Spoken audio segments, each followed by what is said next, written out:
میری گزارش آپ سمجھ رہے ہیں کہ معاشرہ جب ترقی کے امکانات کو بڑھائے تو امید پیدا ہوتی ہے،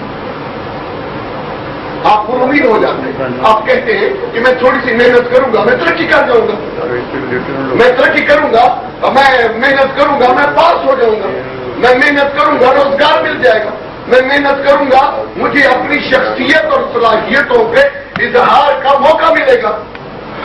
لیکن جب معاشرہ آپ کی محنت کے باوجود، آپ کی اچھائی کے باوجود، آپ کی صلاحیتوں کے باوجود آپ کو اس کا پھل نہیں دیتا، تو آپ کیا کرتے ہیں؟ آپ پھر اس حقیقتوں سے فرار کر سکتے ہیں، کیونکہ وہ معاشرہ آپ کو ترقی دے نہیں رہا ہوتا، وہ معاشرہ آپ کو آگے بڑھنے کی، آپ کی صلاحیتوں کو وہ شاباش نہیں دے رہا ہوتا. تو جب کوئی معاشرہ کسی شخص کو یا اشخاص کو ہر طرف سے یہ نظر آئے کہ چاروں طرف دیواریں ہی دیواریں ہیں، رستے نہیں ہیں، تو وہ پھر فرار کا رستہ اختیار کرتا ہے. اور فرار نشے سے بہتر فرار کوئی نہیں. یہ جو نشہ ہے یہ دراصل فرار ہے حقائق سے، حقیقتوں سے. حقیقت کیا ہے؟ اب آپ سن لیں. یہ ابھی ایک منسٹر صاحب آئے تھے. یہ جو منسٹر ہیں، جو منسٹر بنے ہوئے ہیں، یہ ہمارے اس پوری سوسائٹی کے، اب آپ لوگ مہربانی کر کے آپ تعریفیں کیا کریں، آپ تعریفیں کیا کریں.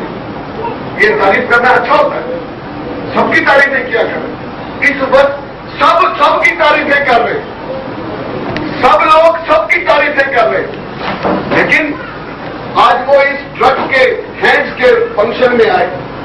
انہوں نے کیا کہا؟ کیا انہوں نے کہا کہ میں اس ہینڈز کی تنظیم کو میں مدد کرنا چاہتا ہوں، میں مدد کروں گا؟ کہا نہیں. کوئی ابھی ایک صاحبہ نے کہا کہ انہوں نے کوئی حل پیش نہیں کیا. بھائی منسٹر کیوں حل پیش کریں؟ وہ تو مرنے میں ہے، ان کے پاس حل نہیں ہے. میری بات غور سے سنیں کہ منسٹروں کے پاس، ریاست کے پاس، حکمرانوں کے پاس آپ کے مسائل کا حل اس لیے نہیں ہے کہ ان کے نظام میں حل موجود نہیں ہے.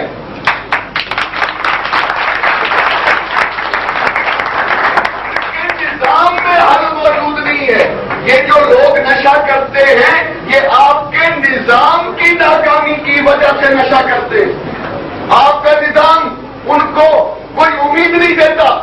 جب امید نہ ہو، جب وہ ترقی نہ کر سکے، جب اس کے لیے کوئی سہارا نہ ہو، تو کیا کرے گا؟ وہ آنکھیں بند کر لے گا اور کہے گا طوفان نہیں ہے.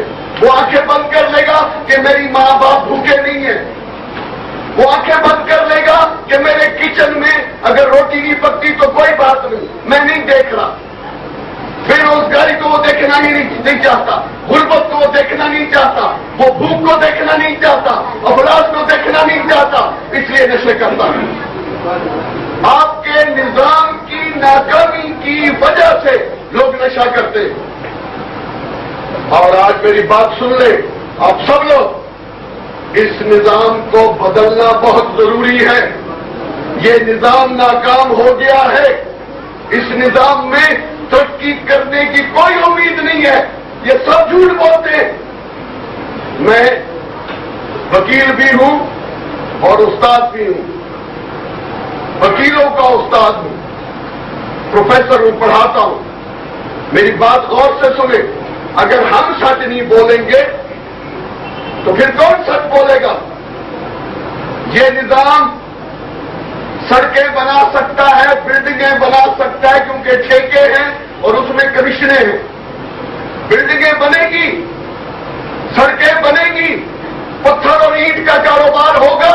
انسان نہیں بنا سکتا یہ نظام.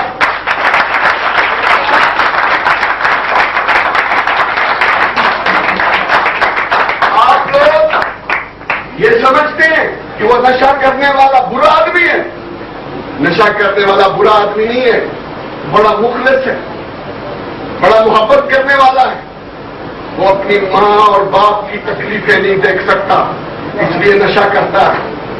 وہ اپنے محلے میں ظلم نہیں دیکھ سکتا اس لیے نشے کرتا ہے. وہ اپنی آنکھیں بند کر کے ان خوفناک محیط مناظر سے اپنے آپ کو چھٹکارا حاصل کرتا ہے. آپ سب نے مل کر اس میں جرأت پیدا کرنی ہے کہ بیٹا گھبراؤ نہیں، یہ ظلم ختم ہو جائے گا، یہ افلاس کا بت ٹوٹ جائے گا، یہ اچھا معاشرہ ضرور آئے گا. اس کو امید دلائے روشن مستقبل کی، وہ نشہ چھوڑ دے گا. میں آپ سے کہہ رہا ہوں کہ نشہ کرنے والا ماں کی کمزوری کی وجہ سے نشہ نہیں کرتا، باپ کی کمزوری کی وجہ سے نشہ نہیں کرتا، لوگوں کے نہ سمجھانے کی وجہ سے نشہ نہیں کرتا. وہ اس لیے نشہ کرتا ہے کہ اس کے لیے اس معاشرے کے پاس دینے کے لیے کچھ نہیں ہے. چونکہ معاشرہ اس کو کچھ دے نہیں سکتا، وہ کچھ کر نہیں سکتا، اس کے کوئی خواب نہیں ہے، اس کا کوئی مستقبل نہیں ہے، اس لیے وہ نشہ کر کے آنکھیں بند کر کے گر پڑتا ہے. یہ ہے ایک بات. اور دوسری بات بھی سن لیں. یہ تو میں نے وجہ بتائی کہ نشہ لوگ کرتے کیوں ہیں. دوسری وجہ میں بتاتا ہوں کہ پاکستان میں یہ نشہ کہاں سے آیا. ہمارے تو لسیاں پینے والے، مکھن کھانے والے گبرو جوان ہوا کرتے تھے. یہاں نشہ کہاں سے آ گیا؟ طاقتور لوگ تھے. آپ کو پتہ نہیں ہے کہ یہ پنجاب، یہ سرحد، یہ بلوچستان پورے ہندوستان کے لیے بہترین سپاہی اور بہترین کاشتکار پیدا کرتے تھے.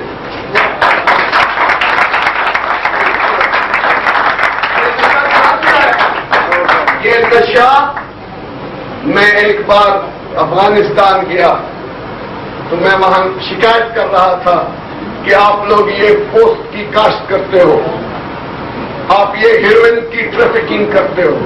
تو وہاں بہت لوگ جمع تھے، کوئی 200 کے قریب وہاں کے بڑے بڑے لوگ جو افغانستان کے بزرگ تھے. ایک بزرگ کھڑا ہوا اور اس نے مجھے کہا، شاہ صاحب ہمیں تو ہیروئن بنانے کا طریقہ ہی نہیں آتا تھا. ہیروئن تو بڑی مشکل سے بنتی ہے، اس کے لیے خاص مشینیں چاہیے، وہ خاص طریقے سے بنتی ہے، بہت بہت بڑا ایک تجربہ کرنا پڑتا ہے پھر ہیروئن بنتی ہے. یہ مشینیں کون لایا؟ یہ فرانس، یورپ کے لوگ، امریکی لوگ آئے اور ان کو مشینیں دے گئے. ان کو کیا پتا تھا ان مشینوں کا؟ انہوں نے مشینیں دی، انہوں نے ان کو بتایا کہ ہیروئن اس طرح بناتے ہیں، اور پھر خود ہی آ کر اس کے اوپر محاسبہ کیا کہ تم ہیروئن بیچتے ہو. تم نے تو سکھایا ان کو، غریبوں کو. ایک آخری بات، اور یہ ذہن میں رکھنا، میں پاکستانی ہوں، آپ پاکستانی ہیں، اور میری باتیں بھولنا نہیں. میں ایک فقیر ملنگ آدمی ہوں، میری باتیں بھولنا نہیں. پاکستان کو ایک گزرگاہ بنانے کی سازش ہو رہی ہے. کیا مطلب؟ کہ پاکستان کا کوئی مقصد نہ ہو، پاکستان کوئی ملک نہ ہو، پاکستان کوئی قوم نہ ہو، بس ایک گزرگاہ ہو. افغانستان اور وسط ایشیا سے مال آئے اور سمندروں تک جائے، ہم رستے میں بیٹھے ہوں سارے پاکستانی، چنگی محرر کا کام کرے، بیریئر اٹھے ٹرک گزرے، بیریئر اٹھے ٹرک گزرے، ہم معصول چنگی وصول کریں. یہ رول وہ ہمیں دینا چاہتے ہیں، یہ رول ہمیں دینا چاہتے ہیں پاکستانی قوم کو. اور اگر یہ رول دینا چاہتے ہیں تو پھر یہ جو نشے کی چیزیں ہیں یہ بھی گزرے گی، اور ساتھ تیل بھی گزرے گا، اور ساتھ گیس بھی گزرے گی، سب چیزیں گزرے گی، تو بیچ میں ہیروئن بھی گزر رہی ہوگی. اگر یہ گزرگاہ ہے تو پھر یہ گزرگاہ نہ اس گیس میں ہم حصہ لے سکتے ہیں، نہ پیٹرول میں سے حصہ لے سکتے ہیں، تو پھر خدا کا واسطہ ہیروئن میں سے بھی حصہ مت لو. یہ پاکستان، جب تک آپ سب لوگ بیدار نہیں ہوتے، آپ سارے لوگ تماشائی ہو گئے. کون آیا؟ جمالی آ گیا، جمالی چلا گیا، اور فلانا آ گیا، اور فلانا چلا گیا، فلانا آیا، فلانا چلا گیا. ایسے آنکھوں کو میچ کے آپ دیکھتے رہتے. یار چھڈو جی، چھڈو جی، ابھی تو یہی ہم نے تو یہی ٹماٹر بیچنے، میں کی کر دوں میرا کی ہے یار اس کو یہ رویہ چھوڑ دیں. یہ ملک آپ کا ہے، جنرل مشرف کا نہیں ہے. یہ ملک آپ کا ہے، یہ چودھریوں گجرات والوں کا نہیں ہے. یہ ملک ہم غریبوں کا ہے، ان امیروں کا نہیں ہے. یہ تو جہاز پہ بیٹھ کے چلے جائیں گے